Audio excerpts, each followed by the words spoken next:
আজরাকান, ওই কালো মানুষ, চোখ হবে নীল বর্ণের। এতে করে তার চেহারার ভিতরে আরো বেশি একটা বিভৎসতা তৈরি হবে। ওই দুটা মানুষ এসে একা আপনাকে কবর থেকে তুলবে, কবর থেকে তুলে বসিয়ে তারা প্রশ্ন শুরু করবে। ফেরেশতাদের প্রশ্নটা হবে মৌখিক, তারা আরবিতে প্রশ্ন করবে এবং কবরস্থ মানুষটা আরবিতেই উত্তর দিতে হবে। তারা বাংলা জানে না, এই জন্য আপনি বাংলায় কোনো কথা বলতে পারবেন না, আপনাকে আরবিতে কথা বলতে হবে, আরবি বুঝতে হবে। এখন আপনারা যারা সাধারণ মানুষ আছেন, আরবি জানেন না, আরবি বোঝেন না, তাহলে তারা নিশ্চয়ই আল্লাহর রহমতের উপরে ভরসা করা লাগবে, ঠিক না? এছাড়া কোনো উপায় মোটেও নেই। কারণ আপনি তো আরবি বলতে অভ্যস্ত নন, আপনি তো আরবি জানেন না, বোঝেন না, কিন্তু প্রশ্নের উত্তর তো দিতে হবে, না দিলে তো বিপদ। তো তার আরবিতে প্রশ্ন করবে, আপনি আরবিতে উত্তর দিতে হবে। তাই আল্লাহর উপরে কতটা ভরসা রাখা দরকার। যেই সময় কেউ নাই তখন আল্লাহ থাকেন। মায়ের পেটে কেউ ছিল না, আপনার মাও খাবার সাপ্লাই দেয় নাই, যখন তার পেটে আপনি ছিলেন তখন আল্লাহ তাআলা নিজ দায়িত্বে আপনার আমার নাভি দিয়ে আল্লাহ তাআলা খাবারের ব্যবস্থা করেছেন। সুবহানাল্লাহ। মায়ের পেটে আমাদের বয়স যখন 4 মাস পার হয়ে গেল, তখনই আমরা জীবিত হয়ে গেছি। মায়ের পেটে আমরা নড়াচড়া শুরু করেছি।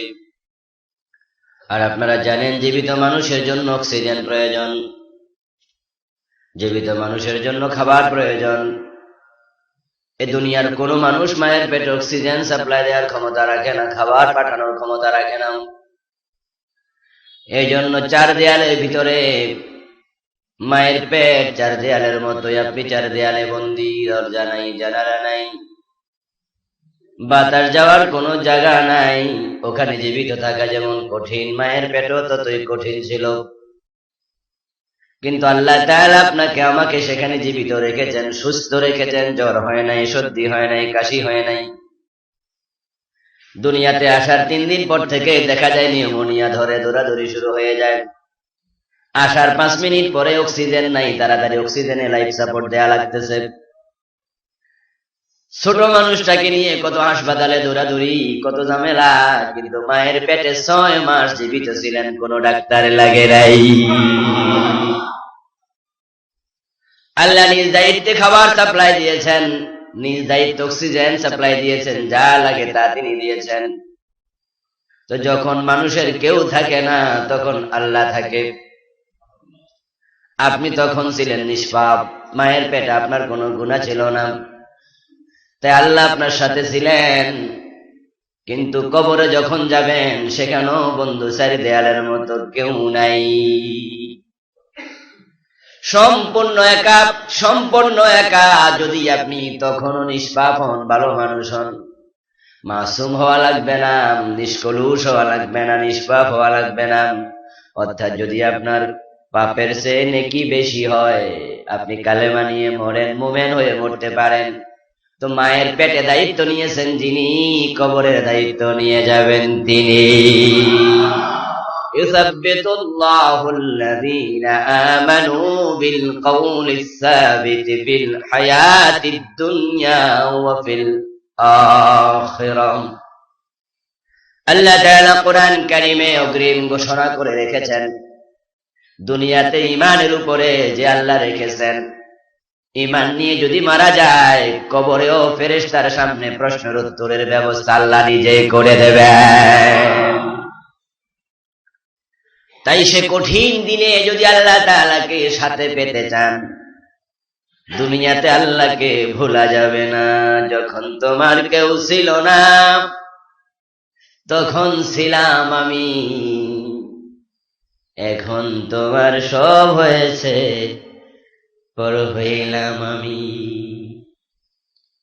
এমনটা যদি হয়, তাহলে বন্ধু আল্লাহ বলবে তোর সাথে আমি ছিলাম তোর মায়ের পেটে, একা যখন ছিলি, কিন্তু দুনিয়াতে কিছুদিনের জন্য বন্ধু হয়েছে, বান্ধব হয়েছে, বাবা হয়েছে, মা হয়েছে, সন্তান হয়েছে, স্ত্রী হয়েছে, তখন ওই ক্ষণস্থায়ী সঙ্গীদেরকে পেয়ে চিরস্থায়ী সঙ্গীকে ভুলে গেছিলি। যা যা আমিও তোকে ভুলে গেলাম, নাউজুবিল্লাহ। তাহলে ফেরেশতার সম্মুখে আরবিতে প্রশ্নের উত্তর দেওয়ার কোনো ব্যবস্থা থাকবে না। আমার ভাইয়া, আপনি আরবি জানেন না, কিন্তু আল্লাহ যদি আপনার সঙ্গী হন তাহলে আপনার আরবিতে উত্তরের ব্যবস্থা তিনি করে দেবেন। আবু জেহেল, আবু লাহাব আরবি জানতো, আরবি বুঝতো, তাই বলে তারা কি ফেরেশতার প্রশ্নের উত্তর দিতে সক্ষম হয়েছিল? এতে বোঝা যায় আরবি জানলেও সেখানে উত্তর দেয়া যায় না। আল্লাহর রহমত ছাড়া উত্তর দেওয়ার সুযোগ আদৌ কারণেই।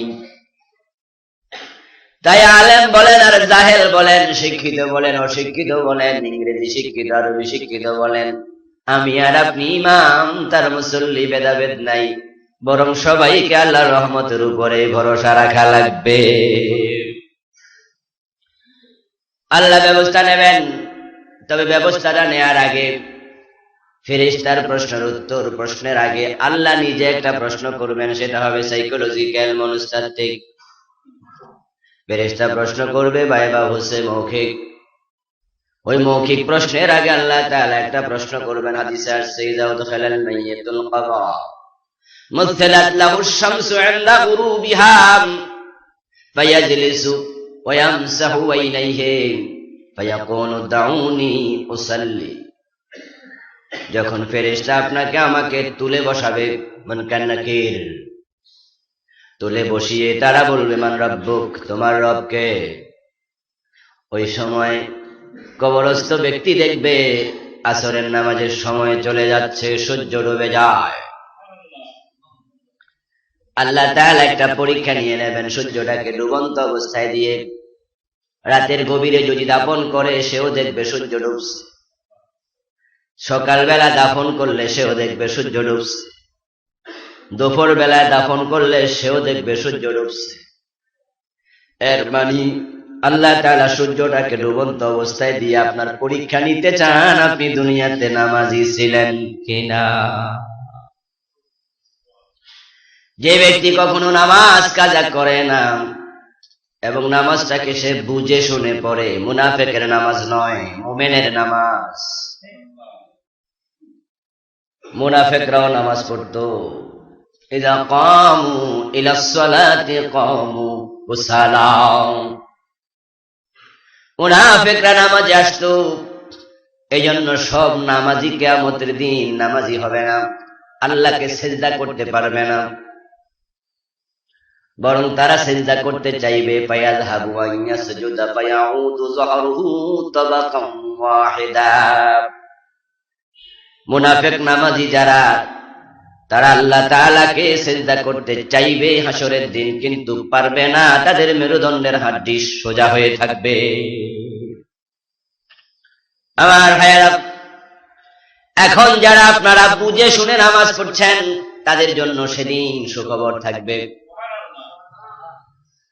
আর যারা বুঝ ছাড়া নামাজ পড়তেছেন, সবাই নামাজ পড়ে, আমিও পড়ি, নামাজ না পড়লে মানুষে কি কয়, নামাজ পড়লে বেহেশত পাওয়া যাবে, তাই নামাজ পড়ছেন, কিন্তু ভাবেন নাই নামাজ জান্নাতের চাবি মাত্র। নামাজ কিন্তু জান্নাত না,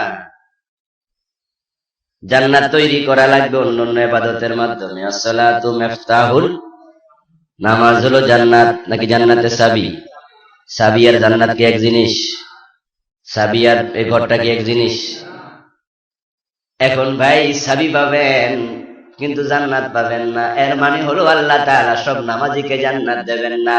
তাই তিনি কোরআনে বলেছেন ফাওয়াইলুল লিল মুসাল্লিন আল্লাযীনা হুম আন সালাতিহিম সাহুন আল্লাযীনা হুম ইউরাউনা ওয়া ইয়ামনাউনাল মাউন। আমি জানি না, আপনিও জানেন না, কে মানুষকে দেখাতে নামাজ পড়ে, কে আল্লাহর সন্তুষ্টির জন্য নামাজ পড়ে, এটা আমরা জানি না। কিন্তু আল্লাহ বলেছেন ওই সমস্ত নামাজীর জন্য ওয়াইল দোজখ, আল্লাযীনা ইউরাউন, যারা মানুষ দেখাতে নামাজ পড়ে।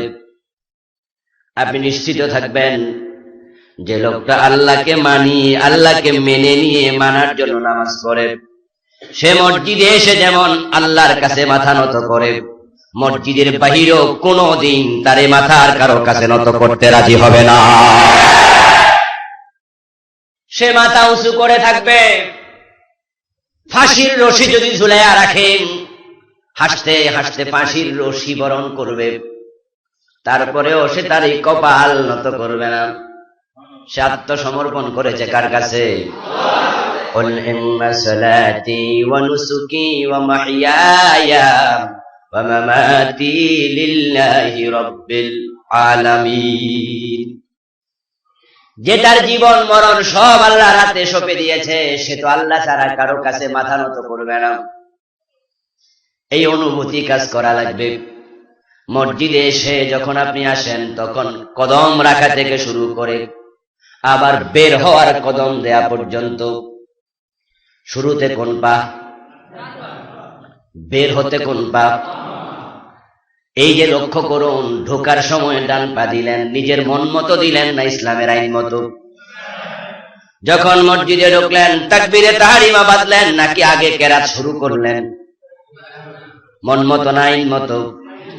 আগে সিজদা না আগে রুকু? মন মতো না আইন মতো? এই যে আইন মানা শুরু হলো, কদম দেয়া থেকে কদম দিয়ে বের হওয়া পর্যন্ত সবটা আইন কার মেনেছেন? আকিমিস সালাতা লিযিকরি, আকিমিস সালাত ইন্নাস সালাতা তানহা আনিল ফাহশাই ওয়াল মুনকার। নামাজ ট্রেডিশনাল কোন ইবাদত নয়।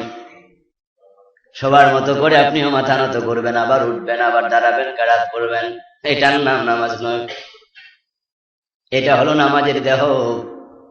দেহ থাকলে চলবে, রূহ দরকার আছে না নাই? রূহটা হলো আল্লাহ তাআলা কোরআনে বলেছেন, আকিমিস সালাতা লিযিকরি। তুমি যে মাথা নত করছো, মাথা তুলছো, কিয়াম করছো, কুউদ করছো, তোমার এই সমস্ত কাজ হবে আমি আল্লাহকে জীবনের সব জায়গায় স্মরণ রাখার জন্য। মসজিদে যে আল্লাহর আইন মেনে কদম দিয়েছ, কদম বের করেছ, পুরাটা সময় যে আল্লাহর আইন মেনে চলেছ, মসজিদের বাহিরেও সে আল্লাহর আইন আছে না নাই? মানছ তো?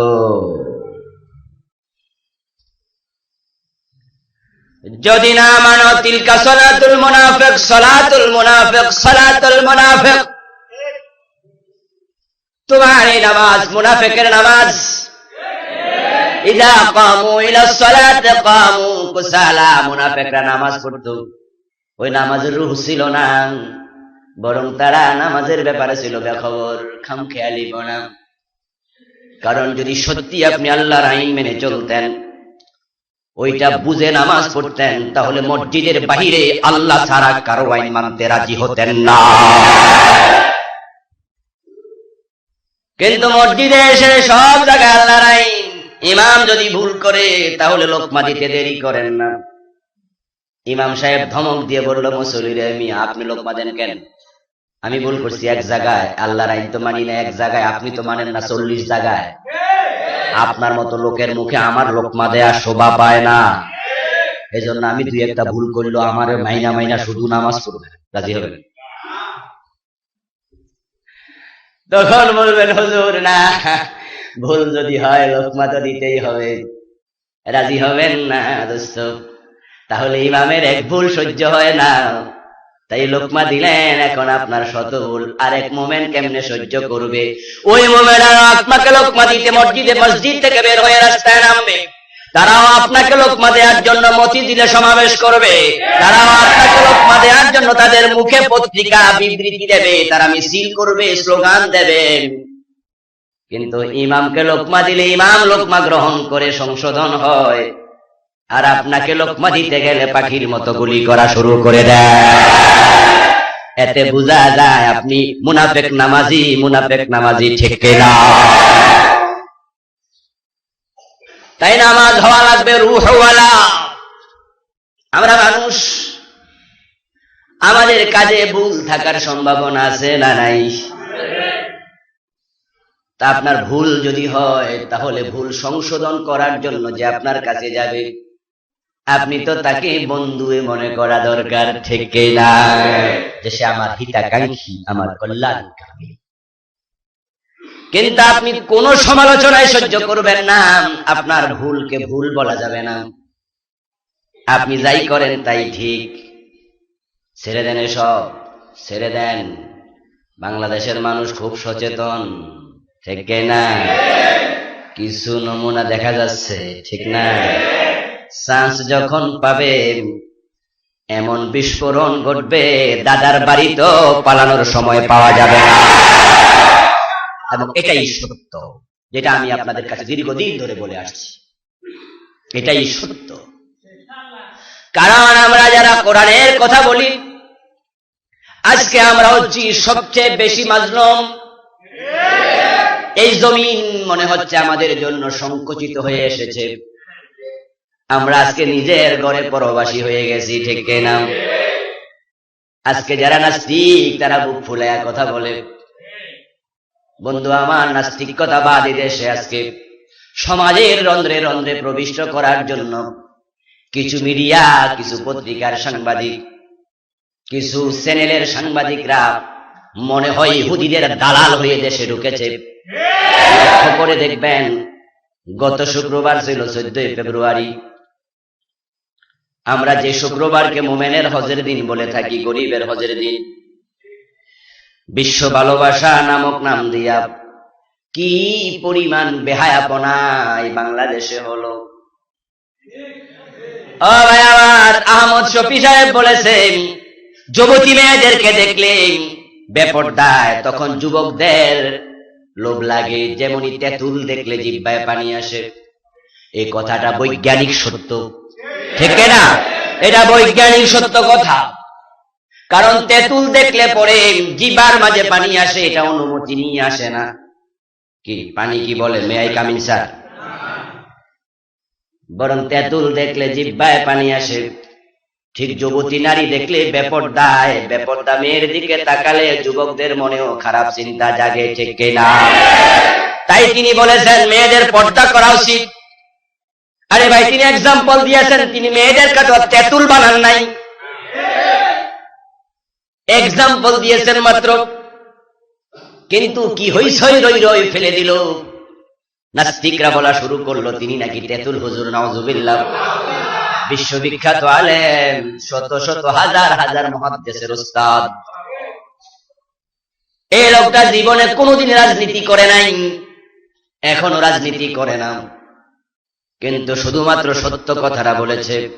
নাস্তিকরা সহ্য করে নাই, তাকে তেঁতুল হুজুর বলে গালিগালাজ করেছে, এবং তার আহ্বানে যারা সাড়া দিয়েছে তাদেরকে গুলি করেছে। কারণটা কি? ওই কারণ আমরা 14 ফেব্রুয়ারি দেখেছি। ওনারা চায় মেয়েদেরকে তাদের ভোগের বস্তু বানাবে। তাই শুক্রবার গরিবের হজের দিন মুসলমানের বাংলাদেশে হাজার হাজার যুবক যুবতী বই মেলার পাশে জাতীয় কি উদ্যান জানি একটা আছে, সোহরাওয়ার্দী উদ্যান। আমি বন্ধু ব্যস্ততার কারণে টেলিভিশনে খবর দেখার টাইমও পাই না, মনে হয় 2 মাস 3 মাসও খবর দেখতে পারতেছি না। কারণ বইলো ঘুমাইয়ে, খারাইলো ঘুমাই। প্রতিদিন ফিরতে ফিরতে 3টা 4টা, কোনোদিন ফজর, আবার 8:30 ক্লাস। কিন্তু খবর দেখি ইন্টারনেটে, গাড়িতে বসে বসে খবরটা দেখে নেই, দেশের অবস্থা কি জানা তো লাগবে। ওই পত্রিকা যখন দেখি নেটে, তখন দেখতে পেলাম গাছের চিপাতে এক ছেলে আরেক মেয়েরে ফুল দিতেছে। এটার নাম নাকি ভালোবাসা। ভালোবাসা যদি বৈধ জিনিস হয় তাহলে তো সবার সামনে দিত, ভয় লাগার কথা না। গাছের চিপায় গেলা কেন?